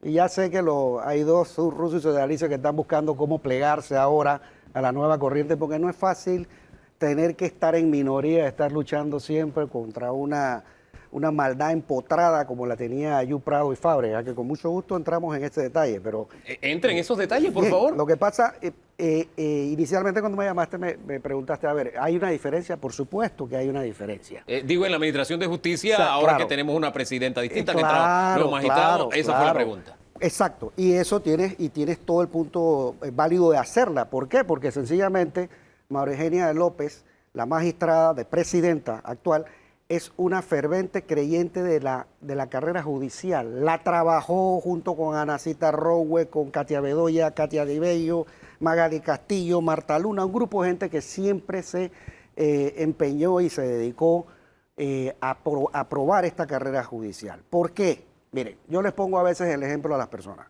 Si tú tienes un barco, ¿qué necesitas para el barco? Unos marineros profesionales que estén certificados para manejarlo. Pero si tienes el barco y con la ley de carrera tienes la forma de certificar a esos marineros, pero no se la das, no los instruyes, no les pasas la prueba, tú no tienes marineros que realmente sepan o deban operar ese barco. Va a ir a encallar, a hundirse o a la deriva. ¿Qué es lo que es la carrera judicial? Certificarte que los jueces van a ser los más idóneos para que la administración opere de forma lo más independiente posible. Siempre van a haber casos, siempre hay excepciones a la regla, pero esa es la finalidad de la carrera judicial. Me acuerdo en su tiempo cuando Moncada Luna se oponía a la carrera judicial precisamente porque no podía controlar la Corte. Y así se lo hizo saber a los que mandaban en ese tiempo y por supuesto la carrera no prosperó en el periodo de Martinelli. Lamentablemente con Varela se aprueba la ley de carrera en el 2015, pero en vez de ponerla en funcionamiento en el 2016, lo que hace Varela es nombrar a Russo y Sedalice para que apoyen a Fábrega y a Ayú en la administración. Eso era algo planificado, porque te dice, de la forma en que me lo dice, como si fuera algo planificado. Eso lo sabe todo el mundo, lo sabe todo el mundo. Este país es así de pequeño y ¿cómo se llama? Definitivamente que se notó. Después se arrepintieron porque lo dijeron públicamente. Los dos, el presidente Varela y la vicepresidente Saimalo. Entonces, pero el daño ya estaba hecho. Ya tienes 10 años de estas personas. Uno, que era feliz Sedalice de ser el perro guardián de Ayú Prado, meterse con todo el mundo. Y no lo hacía solamente conmigo, lo hacía con todos los magistrados que estaban ahí. Y la otra era Russo, que para mí era una vergüenza ver cómo le preguntaba en el pleno, cuando había votación, Ayú cómo tenía que votar. O sea, pero por favor. Pero así, de esta manera. Así, de esta manera, porque votaba primero que Ayú. Entonces a veces se enredaba, o cuando votaba en contra, sin darse cuenta, Ayú se la reclamaba. A veces se lo reclamaba delante de nosotros. Esa es la administración de justicia que, gracias a Dios, ya quedó en el pasado, porque tienes, y en esto sí lo tengo que decir, solo en materia judicial lo voy a mencionar, los nombramientos de Cortizo, del presidente Cortizo, en materia de magistrados de la Corte, para mi concepto ha bateado 100 de 100. Así que, y espero que no se equivoque ahora que sale Ayú Prado, que busque personas que no tengan ningún tipo de tacha, íntegras y que tengan una trayectoria de decencia y de conocimiento. Oiga, de la forma en que se debatían las cosas en el Pleno de la Corte hace no un tiempo muy lejano, había una vez, la Asamblea es un niño de pecho al lado de... Yo no sé, yo quedé impactado, yo no sé usted, don Danilo. Pero es que este relato me trajo un flashback, un retroceso a Adán Arnulfo Arjona, que dijo más o menos lo mismo. Sí. Más o menos lo mismo. O sea, no hay gran diferencia. ¿Y cuánto tiempo hay entre Adán Arnulfo Arjona y usted en la Corte? Los 20 años. Exacto. Y fíjate, es una cuestión estructural. Pero mirando entonces el vaso ahora, tenemos no solamente el vaso medio lleno, sino que le estamos llenando de agua. Lo estamos llenando de agua. Interpreto de lo que usted me dice. Así es. Hay mejores expectativas para la Administración de Justicia precisamente por la implementación de la carrera judicial, que ustedes mismos han visto todos los avances que se han estado haciendo y sobre todo en materia de convocatoria. El lado oscuro de la fuerza, acuérdense que en el 2016 se nombraron de a dedo muchísimas personas. ¿Qué pasará con esas personas? Esas personas tienen que pasar un concurso. Entonces aquí no se va a evaluar solamente los créditos y a dónde estudiaste, hay que ver el rendimiento, hay que ver la moralidad de los fallos y todo eso se tiene que evaluar. Y ya no es solamente la entidad nominadora, sino que es un conjunto de consejos que tienen que evaluar la persona como tal, como candidato a alguno de estos puestos de la Administración de Justicia. Don Danilo. Justicia es una demanda de amplia gama, de amplísima gama, para la gente de escasos recursos y de un nivel socioeconómico pues, bajo. La justicia no llega más allá del juez de paz, lo que antes era un corregidor. Sin embargo, donde uno quiera verla, a esa escala o a nivel de la Corte, la justicia requiere dinero, plata para poder funcionar, porque el aparato consume dinero. ¿Qué es lo que un gobierno como el actual tiene pendiente en materia financiera y qué es lo que un gobierno venidero debiera ponerle al órgano judicial en materia de plata para que eso funcione relativamente bien, ni siquiera perfectamente? Claro, hay un mínimo que se exige en la Constitución, pero es que eso es el mínimo. Entonces, cuando tú hablas de más jueces, tienes que estar consecuentemente hablando de que tienes que incrementar la administración de justicia en su presupuesto. El problema es que si tienes un artículo 2 de la Constitución que te dice que trabajan estos son 3 poderes del Estado que trabajan en armónica colaboración para hacer un balance en la administración. Pero eso no sucede, porque tienes un órgano judicial que es tratado en su presupuesto como un ministerio más, Tú llegas y tienes que ir a pelear. Señores, el órgano judicial te tiene que decir, yo necesito esto, y tú tienes que ver cómo lo consigues. Deja de estar inventando otras cosas. Esto es administración de justicia. Esto es fundamental para el Estado de Derecho y fundamental para el país. Eso lo debes entender. ¿Entiendes que necesitas plata para salud? Sí, perfecto. Le dan 10 veces más a salud que a la administración de justicia. ¿Este gobierno lo está entendiendo bien? ¿O tiene todavía yo no sé que cuál hacer? es el presupuesto. Yo creo que el presupuesto... Destinaron 15 para carrera, es lo único así que he visto diferente, Sí, 15 millones, no sé. Exacto. Es más, en su tiempo, antes de que antes de que Moncada le dijera a Martinelli que él no podía controlar la Corte con carrera judicial, cuando yo iba a pelear los fondos al despacho de Martinelli, por favor, entiéndase, se necesita la carrera judicial. Le digo, se necesitan 42 millones para 3 años, 14 por año. 100 si quieres, no necesito 100, necesito 42. Pero así se hablaba. Y después de esa actitud positiva, de decir, te voy a dar los recursos que se necesita para que la administración de justicia funcione bien, de repente el otro llama y dice, no se puede controlar la Corte si tú apruebas si se da la plata para la carrera judicial. Y hasta ahí llegaba todo. Ya hasta ahí llegó todo. Y esa doctrina la ha seguido, por supuesto, Ayú Prado Fábrega y el combo que tiene, que gracias a Dios es minoría y por eso ve la diferencia ahora. Llega una persona comprometida con la carrera judicial, que es una persona seria, que la conozco de muchos años de batalla, y ahora esta persona está con una mayoría, gracias a Dios, enderezando lo que se debió haber enderezado en el 2016. Son 6 años atrasados, pero bueno. Oiga, su visita también coincide con que esta semana salió publicación, creo que lo leí, sí, sobre el cierre del caso Pinchazos. ¿Ya es historia Pinchazos? Por supuesto. El tema es la prescripción de la acción penal. Entonces, por ahí me río cuando veo al señor Martinelli mencionar el tema de que él ha hecho mucho por endurecer la administración de justicia y las penas. Yo no sé a qué se está refiriendo este señor. Porque si me estás hablando de la ley 121 del 2013, que tiene que ver con el crimen organizado, no es algo que él inventó. Esto es algo que venía desde mucha presión internacional. Es decir, tenemos que ponernos la pila para poder trabajar contra el crimen que cada día tiene más recursos, es más novedoso y nosotros tenemos que estar al día contra eso. Entonces, ¿qué pasa? Eso no es que lo inventó Martinelli. Lo que sí te puedo decir que inventó Martinelli fue la ley 35, la ley 35 del 2013, Ajá. donde se redujo a la mitad la prescripción de la acción penal. Por eso le prescribió ahora el tema de Pinchazo, porque en vez de ser el artículo 116, el numeral 1 del Código Procesal Penal, te hablaba del doble de la pena.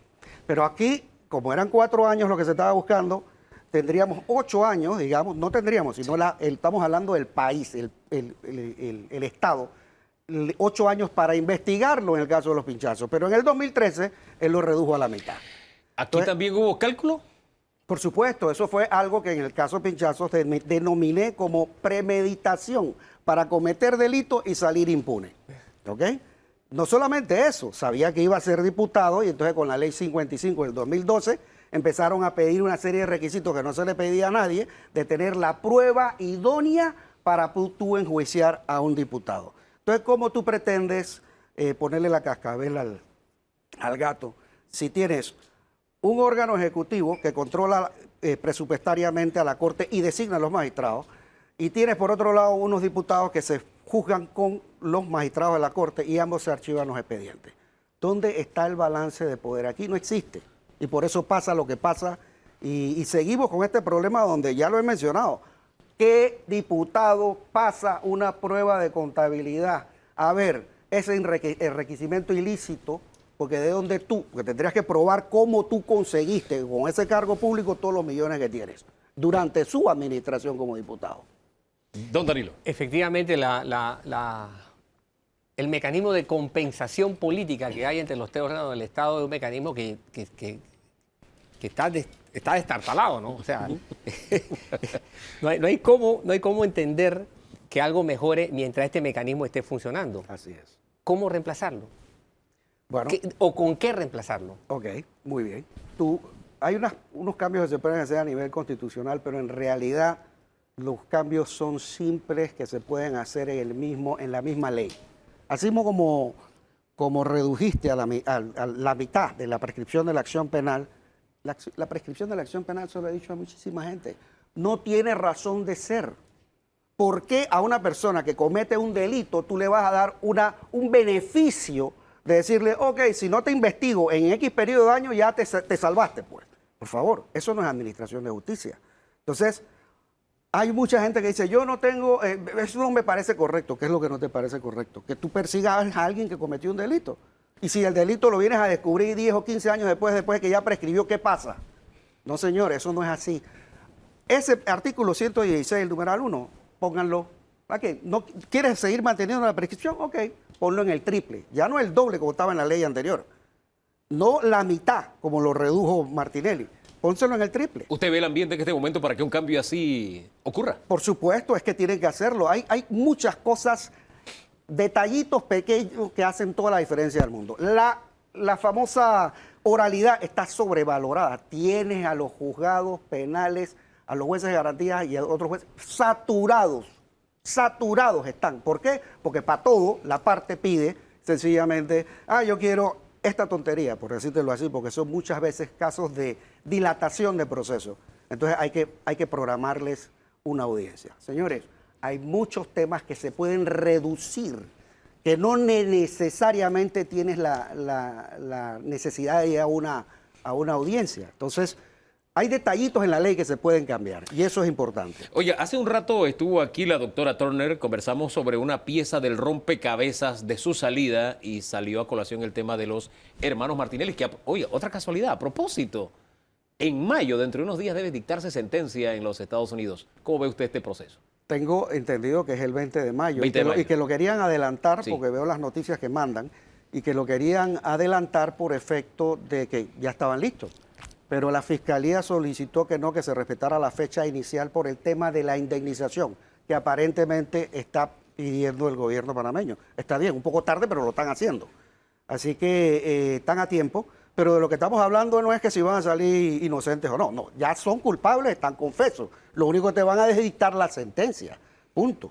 Entonces, y esto te demuestra, y lo que ve todo el mundo, el padre de esta criatura no ha dicho absolutamente nada, no ha dicho un ejemplo de decir, hey, si me van a pedir ustedes que yo declare por mis hijos, lo voy a hacer. Eso no lo hemos visto. Entonces, es lamentable. Y la gente, porque lamentablemente a la hora de votar hay una miseria económica y una miseria moral que no nos saca de este círculo vicioso de qué es lo que hay para mí y no pensar en el bien común. Y entiéndanlo, que el bien común, que el Estado de Derecho funcione, se permea más dinero a todos los estratos sociales, por decírselo de esta manera. Don Harry, dejemos las cosas por hoy hasta ahí. Gracias por habernos acompañado. Por favor, con mucho gusto. Nosotros acá hacemos una pausa, en segundos regresamos, damos a un giro, vamos a hablar de política, pero con una óptica diferente. María Vanessa Ford nos acompaña. Usted sabe, ese apellido tiene aroma de política. Entonces acá sería... ¿Hija de tigre realmente salió rayada? Vamos a verlo en segundos, nada más.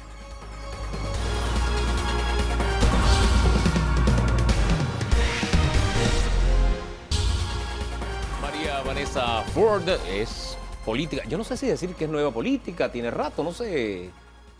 Podríamos decir que soy una mujer política por ADN. Ah, sí, bueno. O sea, así lo veo, así lo siento. Y si nos vamos con el ADN suyo, ¿esta vaina comenzó o esta vaina terminó?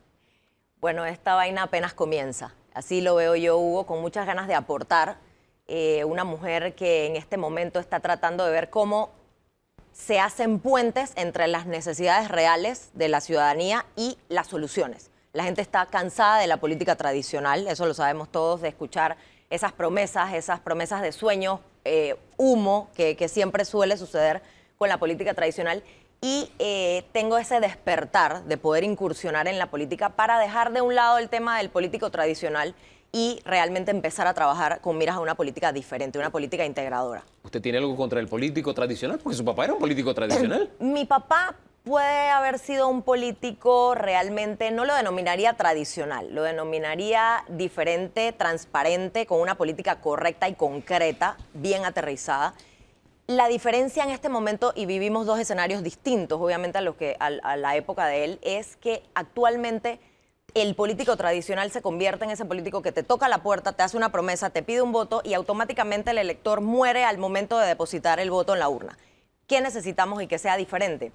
Necesitamos empezar a hacer cosas concretas desde ya. Alianzas con la empresa privada, debemos empezar a tocar las puertas correctas para concretar y no esperar a un 2024 para decir, María Vanessa Ford quiere ahora venir a hacer promesas a que cuando llegue o haga o sea, va a trabajar. Empezar a trabajar desde ya para visibilizar ese trabajo puerta a puerta y en eso estamos trabajando ahora mismo el equipo de trabajo con un plan concreto. Ensayando a ser justos, debo corregir la frase de que su papá era político tradicional, porque me vino a memoria algo que no es común en la política.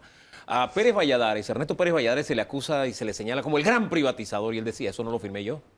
Y su papá tuvo de la hidalguía de decir, no, las privatizaciones las firmé yo. Pérez Valladares las modificó. Y eso, por lo general, los enemigos políticos o adversarios políticos, ese es tu problema. Yo defenderte, imposible. Y esa muestra de bonomía, de caballerosidad, de aceptación de sus obras, errores o aciertos, eso era algo muy propio de su papá. Eso era muy particular y muy rescatable, y más en este momento, en donde definitivamente vivimos en tenemos que madurar políticamente, pienso yo, en este momento. Tenemos que tratar de ser enlaces, tenemos que tratar de hacer una política en positivo. ¿Y cómo logramos esto? Precisamente asumiendo los actos, dando respuesta. El panameño espera resultados concretos, poder medir y no quedar en una promesa de campaña, poder medir lo que se hace desde la política, no tener solamente propuestas inconclusas, porque no se hace nada con esas propuestas inconclusas, sino más bien aportar paso a paso al desarrollo de este país. Y es un día a la vez. Esto no se va a conseguir en poco tiempo, pero adoptar esa posición de aceptar mis errores, avalar mis aciertos y poder avanzar por este país y por esta patria que tanto lo necesita. Inclinarse por Cambio Democrático es un acierto. Se lo pregunto por una razón. Cambio Democrático es un partido tradicional. Cambio Democrático lleva ahí el estigma de que durante la única administración que ha tenido hubo fuertes señalamientos de corrupción. ¿Qué tanto hay de ese Cambio Democrático ahora? Le insisto, ¿por qué Cambio Democrático? Y si podríamos estar hablando de un error, ¿por qué no Molirena, que era el partido de su papá, por ejemplo? Correcto. Mira, yo siento y considero importante aclarar el tema de que queremos trabajar en un estilo de hacer política diferente, en una forma de hacer política diferente. Coincido con varios de los planteamientos del Partido Cambio Democrático. Estamos trabajando, de hecho, el tema de, hablando precisamente de lo que es el líder de Cambio Democrático y de esa renovación de partido, ojo, porque eso también lo quiero aclarar, es una parte del Cambio Democrático que está en renovación, que está integrando personas nuevas, y definitivamente coincido con cosas puntuales que ellos están trabajando. ¿Cómo cuáles? Temas como el tema de los medicamentos. Aplaudo el tema de incluir a la empresa privada en un tema tan importante como es el desabastecimiento de medicamentos que tiene la Caja de Seguro Social, para que de alguna manera el medicamento llegue a las personas que lo necesitan. Y los pasos que está dando el gobierno actual en ese camino, ¿cómo los evalúa usted? Es interesante ver que a raíz de las propuestas que se están haciendo concretamente desde la oposición, el gobierno tal vez ha despertado y ha dicho, por aquí es el camino que debemos tomar en cuenta para poder tener distintos resultados de lo que se ha visto hasta el momento. O sea que el gobierno se está copiando, dice. No se está copiando, pero está escuchando, y eso es importante. De hecho, en el plan de trabajo que tiene María Vanessa Ford junto a su equipo, a raíz de todas estas cosas que se han estado dando y que no queremos esperar para un 2024 llegar a ese momento, pues hemos denominado a este plan de trabajo que va a ser un trabajo a nivel nacional, pa' luego es tarde. ¿Por qué pa' luego es tarde? Porque en este momento no podemos esperar, prometer y vernos con miras a un 2024 si no empezamos a trabajar ahora, a incluir a esa sociedad civil, a esa señora que me ve en su casa, a los jóvenes, a las mujeres, a las madres adolescentes embarazadas, incluirlas y ver cómo desde el enlace con el sector privado las podemos ir apoyando. ¿Y ese proyecto suyo, ese equipo de trabajo suyo, a qué aspira? ¿Es un proyecto local? ¿Usted aspira a ser representante? ¿Aspira a ser diputada, alcalde o presidenta? ¿Por qué no? ¿A qué aspira usted? Mira, sería irresponsable de mi parte ponerme alguna etiqueta política en este momento porque no estamos en el momento electoral para eso.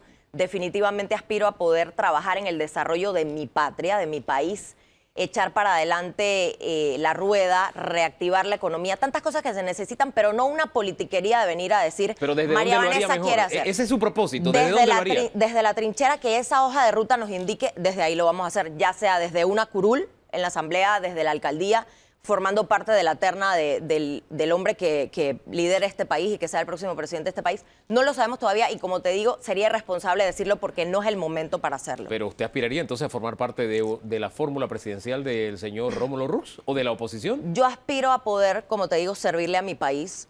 Y definitivamente desde la trinchera que nos corresponda lo vamos a hacer y lo vamos a hacer con decencia y con respeto. Se lo pongo de otra manera, su proyecto es local, es circuital, es provincial, es nacional, es municipal, porque uno tiene que tener eso claro. Claro, el proyecto lo tenemos muy claro, es un proyecto a nivel nacional y es de escucha. Nosotros queremos enriquecer una enciclopedia de testimonios con miras a poder identificar, ya los problemas los sabemos. Todos los días estamos cansados del drama ya de decir, estos son los problemas que tenemos, queremos buscar soluciones, queremos ser puente entre la necesidad de los panameños, que no es la misma en Azuero, en Darién, en Chiriquí, en Colón, en distintas partes de la ciudad, conectar esa necesidad con soluciones reales. ¿Y cómo lo hemos hecho? Habemos muchas personas que en el anonimato hemos trabajado desde siempre. Ustedes trabajan, ustedes son voceros de un mejor Panamá, hacen un trabajo en el desarrollo de ese país. Entonces queremos aglutinar a esas personas que se sumen a este plan de trabajo para poder hacer la diferencia y que no se queden en el anonimato, que sean parte activa de este plan de trabajo que estamos desarrollando. Don Danilo Toro. Me pareció que en unas 4 ocasiones, en lo que usted ha platicado con nosotros, ha utilizado esta expresión, sector privado o empresa privada más. Veo entonces que para usted hay un escenario en el que la empresa privada es preponderante. Así es. ¿Cuál es su planteamiento para enfrentar desde esa perspectiva, de la perspectiva del sector privado, para enfrentar el terrible problema de desempleo que tiene el país? Porque tenemos desempleo y además tenemos empleo precario o informalidad laboral. ¿Por dónde usted, como parte de un grupo político, Cambio Democrático, ve que esto tiene solución? ¿Por dónde está el respiradero en este escenario de ahogo que tiene el país? Claro, yo considero que a través de los años hemos dejado de pensar que la empresa privada debe estar involucrada en el tema político. A veces lo vemos como el Estado, lo que hace el gobierno por una parte, lo que hace la empresa privada por el otro. Entonces, en este momento en donde nosotros queremos y vamos a empezar a caminar ahora puntualmente desde el mes de mayo, a través de todo el país, lo que queremos es incluir la participación de la empresa privada precisamente en esa línea de generar empleos. Necesitamos generar oportunidades reales y nuevas y no podemos solamente apalancarnos en lo que haga o no el gobierno. Hoy en día es un PRD, el próximo presidente puede ser Cambio Democrático. No podemos reclinarnos todo el tiempo en lo que haga o no haga el gobierno. ¿De qué manera lo podemos hacer y de qué manera lo estamos planteando nosotros como equipo de trabajo? Lo que vamos a hacer es, y esto se los doy como una primicia, ya tenemos, vamos a empezar a trabajar distintas estrategias con la empresa privada. Vamos a empezar a trabajar con los jóvenes que estudian Derecho en este país para saber primero cuál es la perspectiva de ellos y cómo aportarle a la política desde el derecho y crear pasantías a lo largo y ancho del país para que esos jóvenes de todos los estratos puedan participar en oficinas de abogados y tener pasantías y prácticas profesionales. Hombre, el tiempo se nos está acabando. Si usted tuviera que ponerle una calificación, vamos a ponerla de maestra ahora, sí, una calificación a la administración Cortizo, ¿cuál sería? Considero que es importante retomar y no verlo solo como una visión política. No es solo salir a dar palo porque ellos son PRD, yo soy oposición. Definitivamente la oposición tiene que trabajar unida con miras a una perspectiva en el año 2024, pero definitivamente tiene que haber más escucha, tiene que haber ese compromiso de cumplir con las promesas que efectivamente, como comentamos, se hace en la política tradicional, aterrizar y aprovechar. ¿Está cumpliendo el PRD con sus promesas?